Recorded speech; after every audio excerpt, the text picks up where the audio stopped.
ያገባኛል ብለህ ብትኖር በእኛ ተብሎ ነው በኢስላም የሚታሰብልህ። እንደዛ አይደለም። ሪኮመንድ አይደረግም።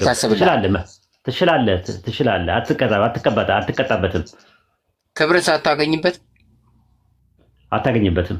በእኛ በኢስላም አጅር የለውም። በእኛ ደግሞ ሀጅር አለው። ለምን መሰለክ? ስሜትን መቆጣጠርክ ክብር ይሰጣል። ኦኬ ሊሆን ይችላል። ግን እኛ ጋር ግን በእኛ ባለው ነገር ማግባቱ የተወደደ ነው። ማግባት የትዳርን ጣጣ የቻለ ሰው ይጹም፣ ያልቻለ ሰው ደግሞ ማን ነው? የቻለ ሰው ያግባ፣ ያልቻለ ሰው ደግሞ ይጹም ተብሏል። ገብቷል። ግን ምንኩስና የሚባለው ነገር አላህ አልጻፍናትም ነው ብሎ ያስቀመጠው። የተከለከለ ነው። አልጻፍናትም ብሎ ነው ያስቀመጠው። ምንኩስና አይፈቀድም። ራሱ ሱረቱ ለሐዲድ ምዕራፍ 57 ቁጥር 27 ላይ እንደዛ ነው። የፈጠሯትን ምልኩስና በእነርሱ ላይ አልጻፍንም፣ ፈጠሩ ነው የሚለው። ቢድዓ ነው ራሱ። የአላህን ውዴታ ለመፈለግ ሲሉ ፈጠሯት፣ ተገቢ አጠባበቋን ግን አልጠበቋትም ማለት። እነማን ናቸው ለመጀመሪያ ጊዜ ያደረጉት ሲባል እና አባ አንጦስ ናቸው። አንቶኒዮ በውጭ ሴንት አንቶኒዮ የሚባለው እና አባ አንጦስ እና አባ መቃርስ ናቸው ግብፅ ውስጥ የጀመሩት። ሲጀምሩት ለምንድን ነው የጀመሩት? አላህ ሲናገር የአላህን ውዴታ ለማግኘት ፈጠሯት። የአላህን ውዴታ ለመፈለግ ሲሉ ፈጠሯት። በቃ ተሟላ አይነት ሚስቲካል አፕሮች ለማድረግ ሙናስቲስም የሚባለው ነገር የጀመረው ረህባይና የሚባለው ምልኩስና የሚባለው ነገር የተጀመረው ዋናው ነገር የአላህን ውዴታ ለማግኘት ብለው ነው ግብፅ ውስጥ በገዳም የጀመሩት። በኋላ ላይ ግን ተገቢ አጠባበቋን አልጠበቋትም ማለት። ለምን ማጭበርበር ጀመሩ ማለት ነው። ህግጋት መፍጠር ጀመሩ።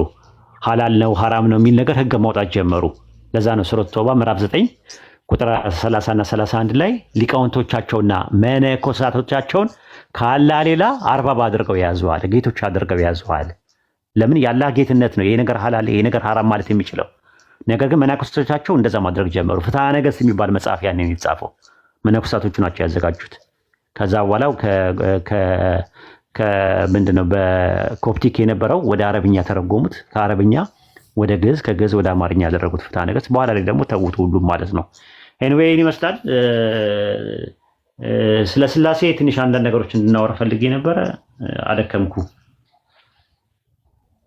እሺ ቴንክ ዩ አመሰግናለሁ ስለመሸ። እሺ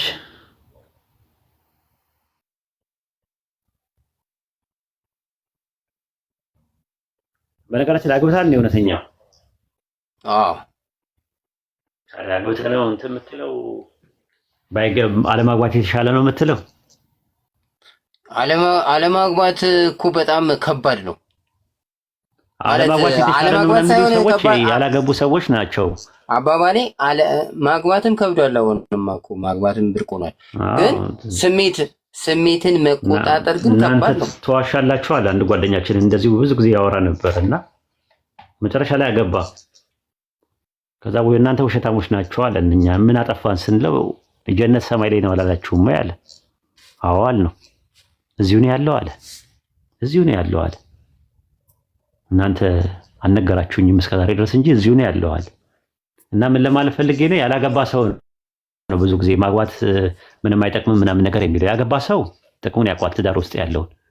አላህ በቁርአን ውስጥ በሱረቱ ኑር ምዕራፍ 21 ቁጥር 22 ላይ እንደዛ ነው። ከራሳችሁ የሆኑ ጥንዶችን ማድረጉ በመካከላችሁ ዝምድና ፍቅርን ማድረጉ ተረኩ ዘንድ ማድረጉ ከአስደናቂ ተአምራቶቹ አንዱ ነው ብሎ ነው የሚያስቀምጠው ቁርአን። ግን አሁን መሰረት ጥያቄው እንትን ነው ስሜትን ማስደሰት እኮ በጣም የሚያስደስት ነገር ነው፣ ደስ ይላል። ግን ስሜትን መደሰት ፈልገህ መተው ደግሞ የጥንካሬን ያሳያል።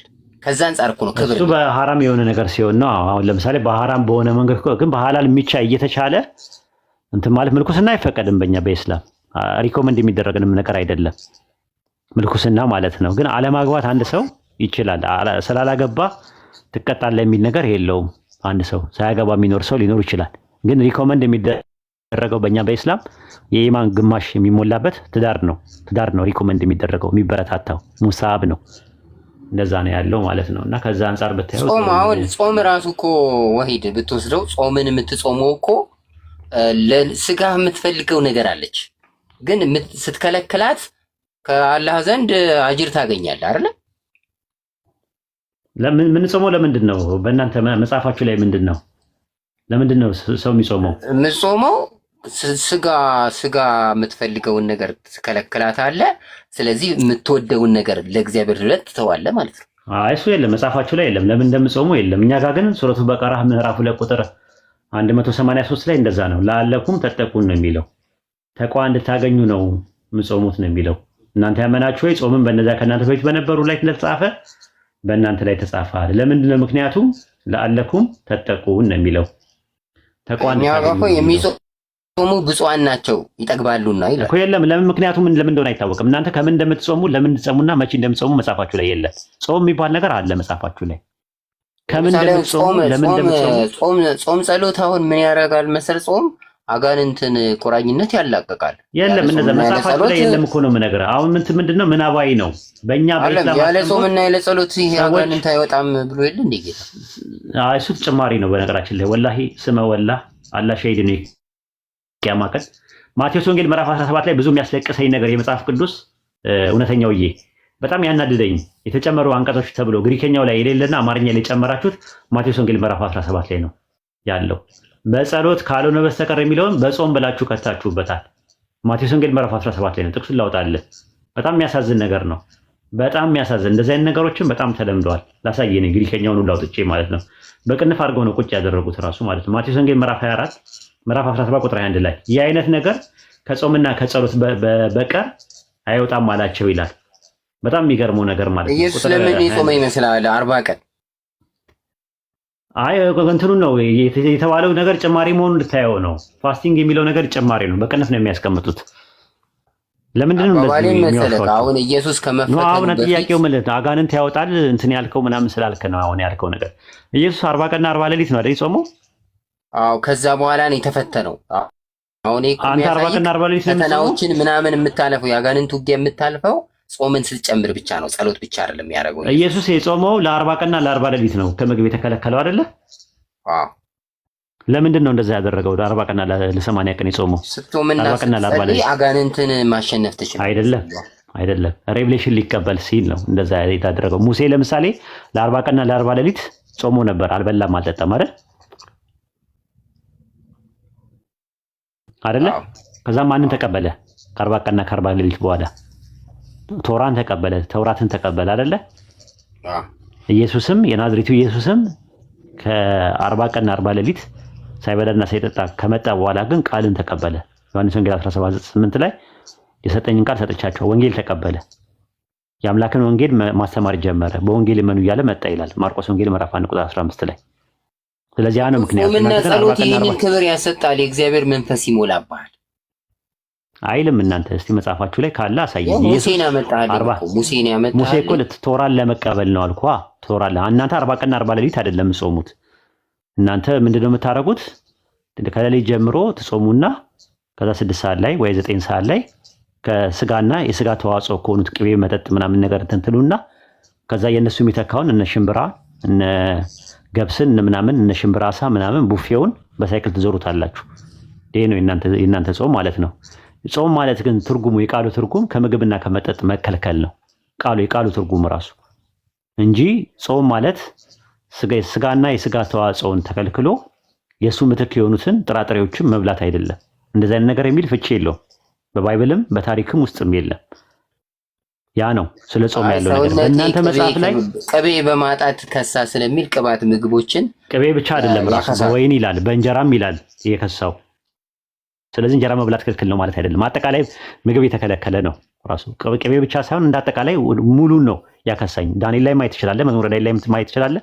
ነፍሴ ነው ያለው። ነፍሴ የከሳችበት ምክንያት ብሎ ከምግብ መቆጠቡ እንጂ ከዛ ከተዘረዘሩት ውስጥ ቅቤ፣ እንጀራ፣ ጠጅ እና ምንድነው ስጋ ተብሏል።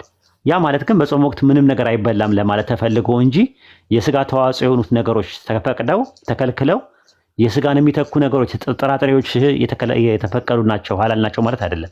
ሲጀመር ጾም ማለት ጾመ ነው፣ ታቀበ ነው ትርጉሙ። ጾመ ጾም የአማርኛው ትክክለኛ አይደለም፣ ጾም ነው ትክክለኛው።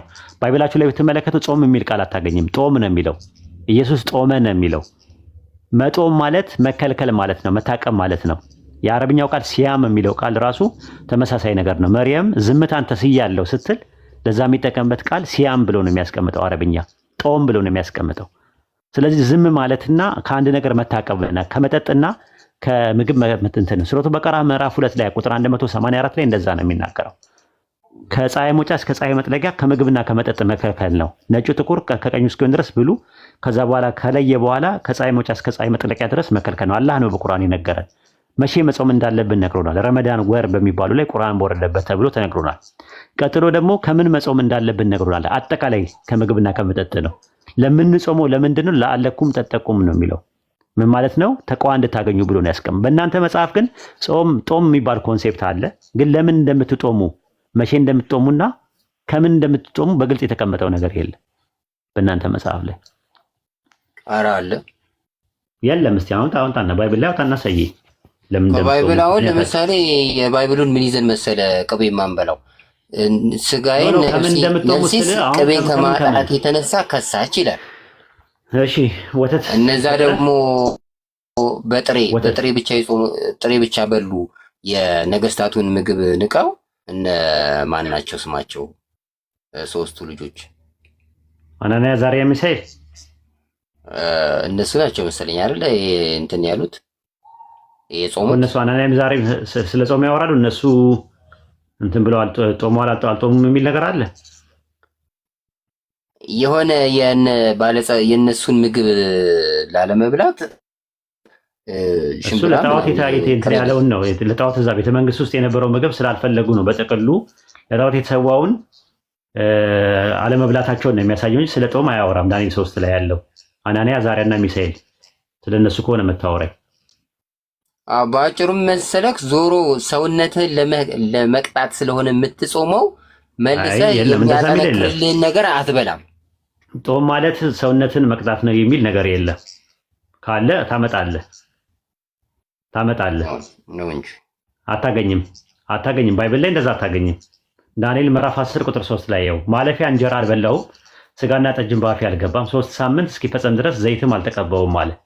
እንጀራ አልበላውም ማለት ከምንም ነገር ነው። እንጀራ መብላት ክልክል አይደለም፣ ግን በምትጾምበት ሰዓት ላይ ሙሉ ነው የተከለከለው። እንጀራም ስጋም ጠጅም በአፌ አልገባም ነው ያለው። እሱ ደግሞ የራሱን ኤክስፒሪየንስ ነው የሚነግር ዳንኤል 10:3 ላይ እና የምትጾመው ምን ለመጉዳት ነው? አይ ስጋን ለመጉዳት ነው የሚል ነገር የለም። እስቲ ማስረጃ አምጣ።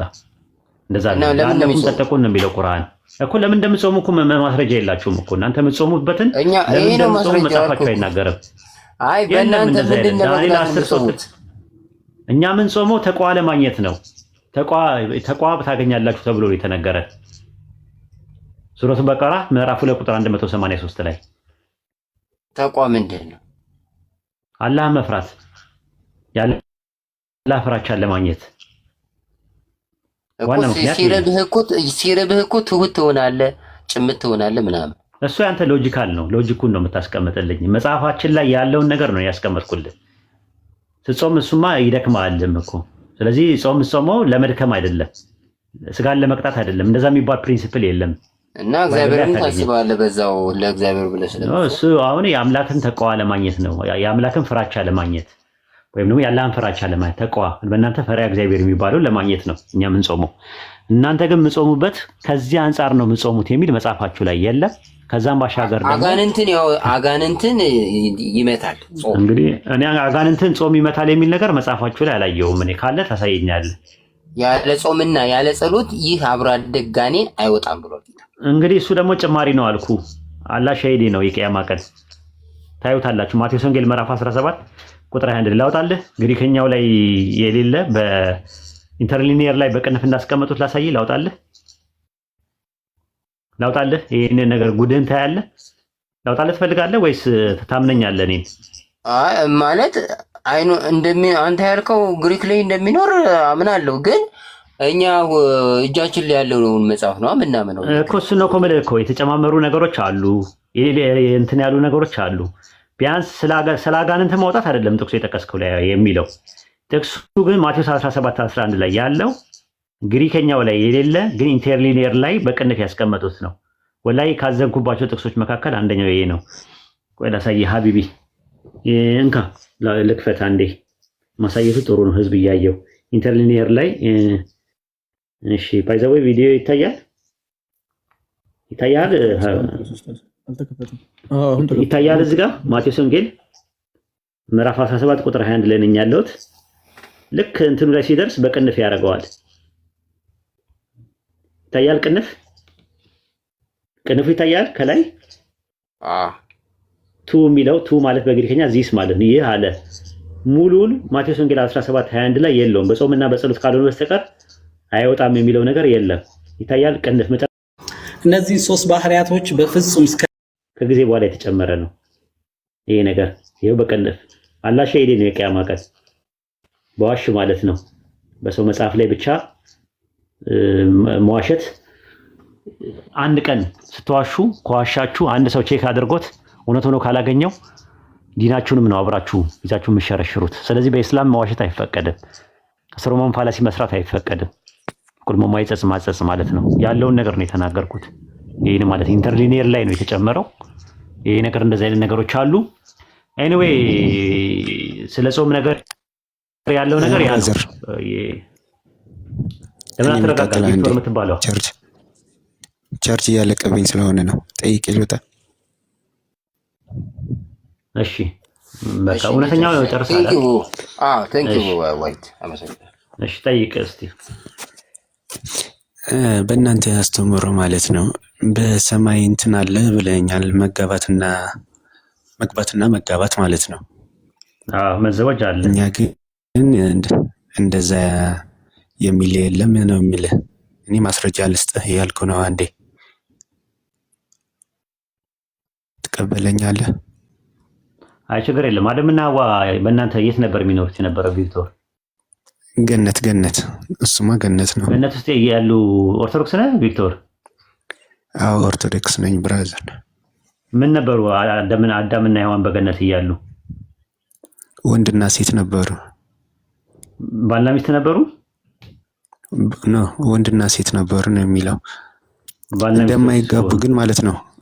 አንዴ እንደማይጋባ ወደ ሰማይ ስትሄድ ግን አይ መጀመሪያ እንመጣለን። አንዴ ጥቅስ ልስጥህ። ችግር የለውም አውቀዋለሁ። ችግር የለውም ሀቢቢ። እሺ ችግር የለውም። ወደ እሱም እመጣለሁ። እንትን ላይ አዳምን ፈጣሪ ሚስት ሲል ሔዋንን ባልሽ ሲል የት እያሉ ነው እንደዛ ባልና ሚስት ያላቸው? መሬት ሲወርድ ነው። ገነት ውስጥ እያሉ ነው ማለት ነው። ቆይ አይደለም፣ ገነት ውስጥ እያሉ ነው ወይስ ከወጡ በኋላ? ከገነት ሲወርዱ ግርማቸው ተቀነጠጠ። ብዙ ተባዙ የተባሉት የት ነው? ገነት ነው ወይስ የት ነው? ከገነት ብዙ ተባዙ። ቆይ ቪክቶሪዬ ተረጋግተን እንትን በል እሺ። ችግር የለውም አትቸኩል። እሺ ወንድሜ። ስለዚህ ተረጋግተን ብዙ ተባዙ ምድርን ሙሏት የሚለው ትእዛዝ የመጣው አዳምን ሔዋን ከገነት ከተባረሩ በኋላ ነው ወይስ ከመባረራቸው በፊት ነው? ከተባረሩ በኋላ እንጂ። መቼ ነው የተባረሩት? ኦሪት ዘፍጥረት 3 ላይ ነው 2 ላይ ነው 1 ላይ ነው የተባረሩት? ሶስት አካባቢ ነው የተባረሩት። ግን ከተባረሩት በኋላ ነው ወደ ምድር ሲሞጡ። ኦኬ ቆይ አንዴ። ብዙ ተባዙ ምድር አትሙላ። እሺ ብዙ ተባዙ የሚለው ያለው ከዘፍጥረት 3 በኋላ ነው በፊት ነው ያለው? እንደዚህ ስፔሲፊክ እንትን ነው አላውቀውም። ገብቶሃል? ኦሪት ዘፍጥረት ምዕራፍ 1 ቁጥር 28 እና 29 ላይ ብዙ ተባዙ ሲላቸው በጀነት እያሉ ነው ብዙ ተባዙ ያላቸው። ከጀነት የወጡት ኦሪት ዘፍጥረት ምዕራፍ 3 ላይ ነው። ኦሪት ዘፍጥረት ምዕራፍ 3 ላይ ከመውጣታቸው ከመባረራቸው በፊት መጀመሪያውኑ ብዙ ተባዙ የሚለው ትእዛዝ የሰጣቸው መጀመሪያ ነው። ኦሪት ዘፍጥረት ምዕራፍ 1 ቁጥር 28 እና 29 ላይ ይኸው አውጣው። እስኪ ችግር የለም አውጣው። እሺ ማስረጃ አውጣው። ኦሪት ዘፍጥረት እሺ አውጣለሁ። ችግር የለውም። ኦሪት ዘፍጥረት ምዕራፍ 1 ቁጥር 28 እና 29 ላይ በቪዲዮ ልክፈት ወይስ ታምነኛለህ? በቪዲዮ ክፈት እስከ አንዴ። እሺ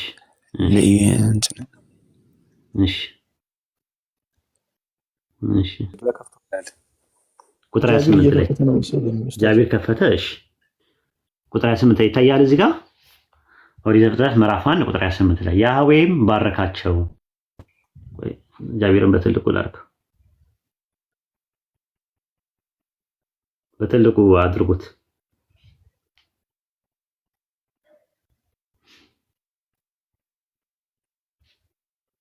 እሺ ይታያል እዚህ ጋር ቪክቶር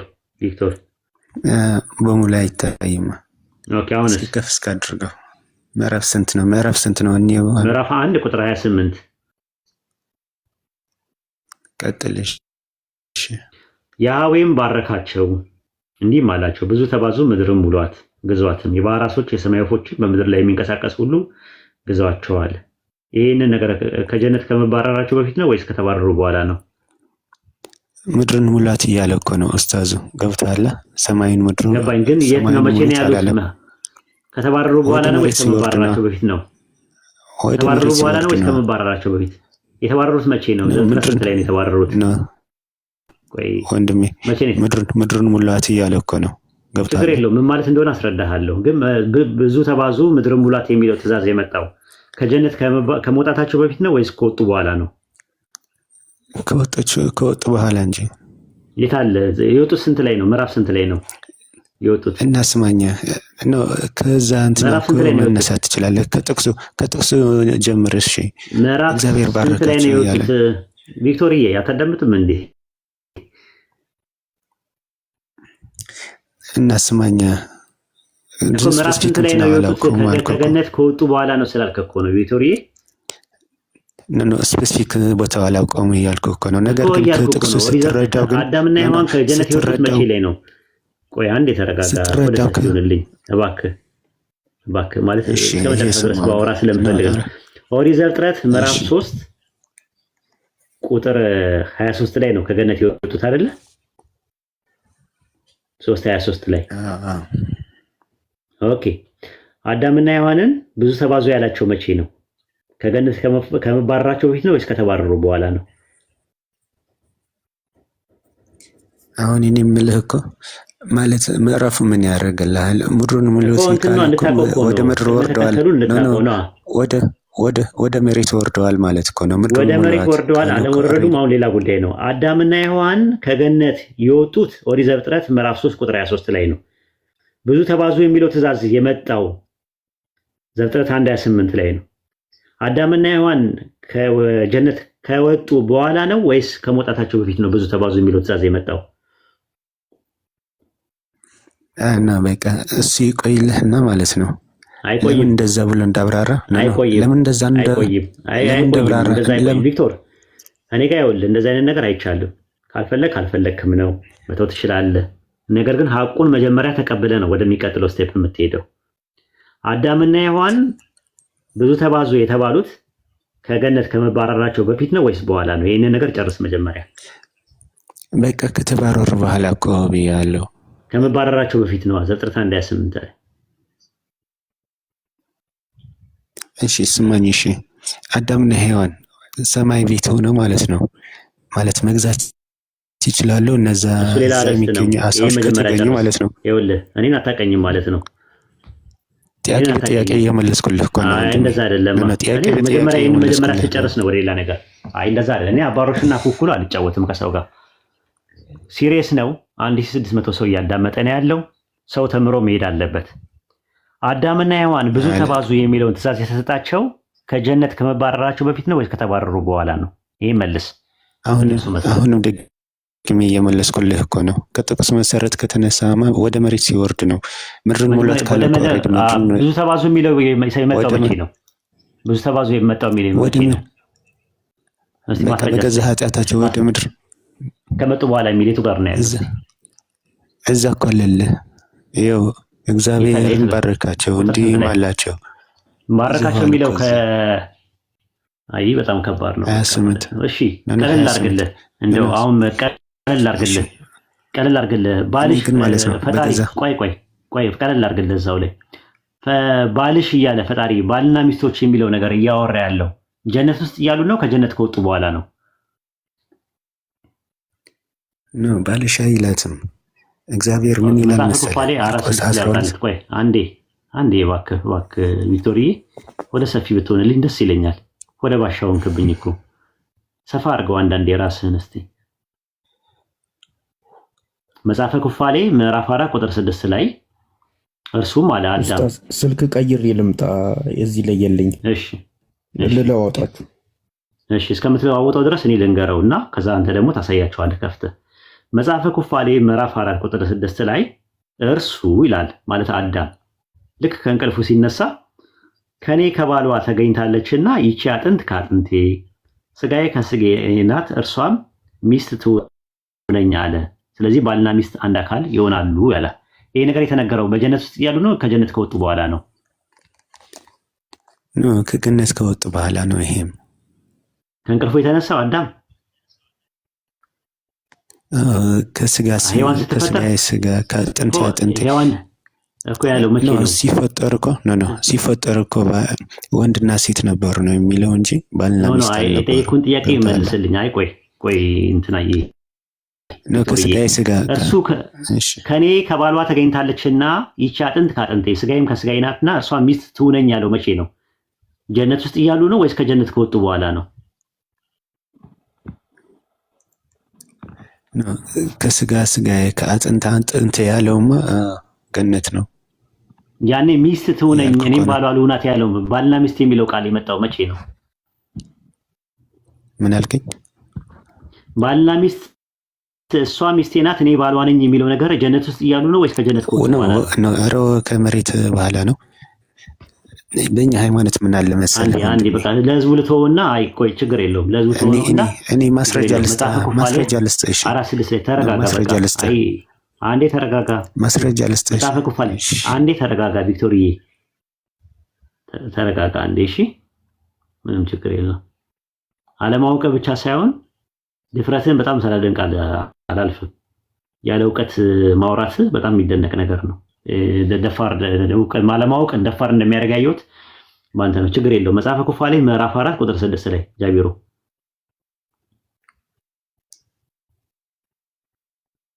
ይታያል። መጽሐፈ ኩፋሌ ምዕራፍ 4 ቁጥር 6 ላይ አዳምም ከእንቅልፉ አነቃው። አዳም በስድስተኛው ቀን ከእንቅልፉ በስድስተኛይቱ ቀን ከእንቅልፉ ነቅቶ በተነሳ ጊዜ ወደ እርሱ አመጣት አወቃትም። እርሱም ከኔ ከባሏ ተገኝታለችና ይቺ የአጥንቴ ፍላጭ የስጋዬ ቁራጭ ናትና ሚስት ትሁነኝ አለ ይላል። ባልና ሚስት የሚለው ነገር የነበረው ጀነት ውስጥ እያሉ ነው ወይስ ጀነት ከወጡ በኋላ ነው ይህን የተናገረው? እኔ ይሄን አላነበብኩትም። ገብቶሃል? መጽሐፈ ኩፋሌ እንደሚባል አላወቅም። መጽሐፈ ኩፋሌ 4:6 ላይ ባለው ጥቅስ መሰረት ባልና ሚስት የሚለው ጀነት እያሉ ነው ወይስ ከጀነት ከወጡ በኋላ ነው? ይሄ ነው ጥያቄው። አንተ የጻፍከው ይሁን ማን እንደ እኔ አላውቀውም። ገብቶሃል? እኔ የሚያውቀው እኔ ማስረጃ ልስጥሽ። ማስረጃ አንዴ አንተ የጻፍከው ነው ያለው። ጃቢር ሄዶ እስከሚያመጣ እንኳን ቢያንስ እኔ ጻፍኩት።